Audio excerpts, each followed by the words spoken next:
आज 2025-26 सुधारित अंदाजपत्रक आणि सन 2026-27 मूळ अंदाजपत्रक आम्ही महापौरला आणि महासभेच्या आत आपण ठेवलेला आहे. ते सुधारित अंदाजपत्रक होता 1117 कोटीचा आणि सन 2026-27 मूळ अंदाजपत्रक आहे 1179.1097 कोटीचा.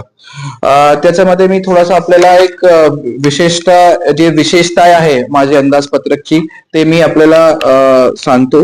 आपण याच्यामध्ये एक एपीजे अब्दुल कलाम शिक्षा अभियान म्हणून राबवणार आहोत. त्याच्यामध्ये आपण 1 कोटीची तरतूद ठेवलेली आहे, ज्याच्यामध्ये आपण भिन्न शैक्षणिक साहित्याचा पुरवठा करणार आहोत.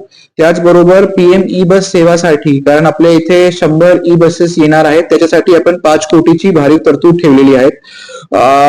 एक जीआय सर्वे आपला चालू आहे महापालिकेमध्ये, त्याच्यासाठी सुद्धा आपण 10 कोटीची तरतूद ठेवलेली आहे. याच्यामुळे आपला एक असेसमेंट जे आहे ते व्यवस्थित होऊन जाईल आणि स्ट्रीमलाईन होणार. त्याचबरोबर स्कूल रिपेअरवर माझा भर आहे, त्याच्यासाठी आपण 4 कोटीची तरतूद ठेवलेली आहे.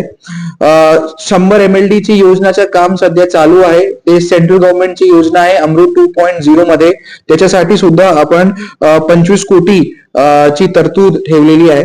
त्याचबरोबर आपल्याला सगळ्यांना माहित आहे की भिवंडीमध्ये आपण एक रोड वायडनिंगची मोहीम राबवली होती.